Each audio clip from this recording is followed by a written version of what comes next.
తనకు ఇప్పటి వరకు ఎలాంటి అధికారిక సస్పెన్షన్ లేఖ అందలేదని కాంగ్రెస్ నాయకుడు భేరి ఈశ్వర్ తెలిపారు. డీసీపీ అధ్యక్షుడు తోటకూర వజ్రేష్ యాదవ్ తనపై బ్లాక్మెయిల్ రాజకీయాలకు పాల్పడుతున్నారని ఆరోపించారు. మేడ్చల్ ఎమ్మెల్యే మల్లారెడ్డితో వజ్రేష్ యాదవ్ చీకటి ఒప్పందాలు చేసుకున్నారని, వారి ఇద్దరి మధ్య జరిగిన లావాదేవీలకు సంబంధించిన ఆధారాలను రాష్ట్ర కాంగ్రెస్ ఇన్ఛార్జ్ మీనాక్షి నటరాజన్, పీసీసీ అధ్యక్షుడు మహేష్ కుమార్ గౌడ్, ముఖ్యమంత్రి రేవంత్ రెడ్డికి అందజేస్తానని ఆయన తెలిపారు. తాను దళిత నాయకుడిని కావడంతోనే తనపై కక్ష సాధింపు చర్యలకు చేపడుతున్నారని ఈశ్వర్ ఆరోపించారు. ఓ మంత్రి సమక్షంలోనే వజ్రేష్ యాదవ్ మల్లారెడ్డికి అనుకూలంగా వ్యాఖ్యలు చేశారని అన్నారు. జిల్లాలో కాంగ్రెస్ పార్టీ ప్రతిష్ట దెబ్బతీసేలా డీసీపీ అధ్యక్షుడి వ్యవహార శైలి ఉందని విమర్శించారు. 120 మందితో ఏర్పాటు చేసిన జిల్లా కమిటీ సమావేశాన్ని ఇప్పటి వరకు నిర్వహించలేదని పేర్కొన్నారు. బీసీ ముసుగులో దళిత నాయకులను ఎదగనివ్వకుండా అడ్డుకుంటున్నారని ఆరోపిస్తూ వజ్రేష్ యాదవ్ తన వైఖరిని మార్చుకోవాలని భేరి ఈశ్వర్ హితవు పలికారు. భేరి ఈశ్వర్ కు మద్దతుగా జిల్లా ఓబీసీ అధ్యక్షుడు గువ్వా రవి ముదిరాజ్, గుండ్లపోచంపల్లి కాంగ్రెస్ పార్టీ డివిజన్ అధ్యక్షుడు గారిసెల సురేందర్ ముదిరాజ్, డివిజన్ మహిళా అధ్యక్షురాలు ఆదిలక్ష్మి, శ్రీ లక్ష్మీనారాయణ స్వామి ఆలయ చైర్మన్ గడిల కృష్ణారెడ్డి, ఐఎన్టీయూసీ జిల్లా నాయకుడు కావేరి శేఖర్, మాజీ ఎంపీటీసీ సుంకరి శంకర్, మాజీ వార్డు సభ్యుడు సుంకరి కృష్ణ, యూత్ కాంగ్రెస్ నాయకుడు నవీన్ ముదిరాజ్, కాంగ్రెస్ పార్టీ సీనియర్ నాయకులు దొడ్ల నాగరాజు, సురేష్ రెడ్డి, బట్టికాడ విజయ్, సంపత్ యాదవ్, జంకటి మల్లేష్ తదితరులు పాల్గొన్నారు. ఏదైతే సూచన ఇచ్చినామో దానికి బదులుగా నాకు మొన్న ఒక లెటర్ ఇవ్వడం జరిగింది. 7 రోజులలో జవాబు ఇవ్వాలని. ఏ దాని మీద? ఫోన్ సంభాషణ మీద స్పీకర్ ఆన్ చేసిందని తెలుసో తెలియకనో ఫోను ఆన్ చేసి తప్పు చేసినందుకు నన్ను చింతిస్తున్నాను. ఇట్లా ఆయనకు సమాధానంగా లెటర్ ఇవ్వడం జరిగింది.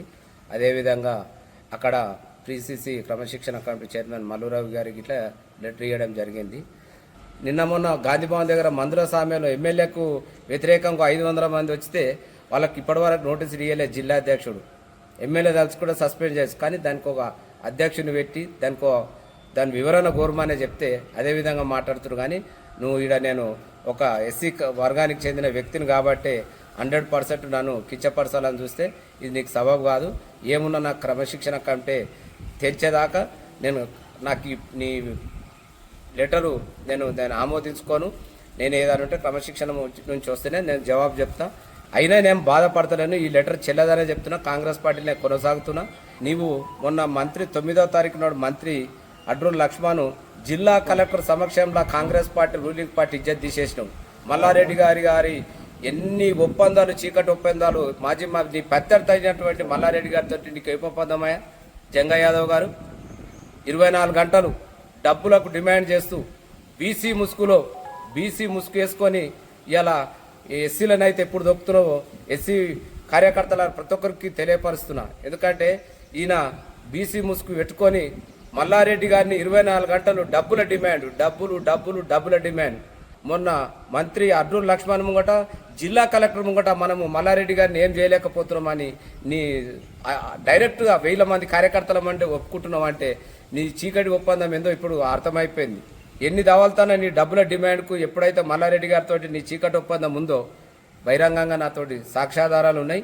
అతి త్వరలోనే మీనాక్షి నటరాజన్కు, పీసీసీ క్రమశిక్షణ కమిటీ చైర్మన్కు, పీసీసీ అధ్యక్షునికి, గౌరవ ముఖ్యమంత్రి రేవంత్ రెడ్డి గారికి ఈ సాక్ష్యాధారాలతోటి ఖచ్చితంగా రేపటి నుంచే నీ పని నీకే నోటీస్ వచ్చేటట్టుగా చేయకపోతే నా పేరు ఈశ్వర్ కాదని గుర్తుపెట్టుకో. జంగ యాదవ్ గారు 6 నెలలు అయితే జిల్లా అధ్యక్షునిగా ఎన్నుకోబడి 120 మందితోటి జిల్లా కార్యవర్గ సభ్యులు పేరే ప్రకటించాడు మహేష్ కుమార్ గౌడ్. ఇప్పటి వరకు పత్రాలు అందలేదు.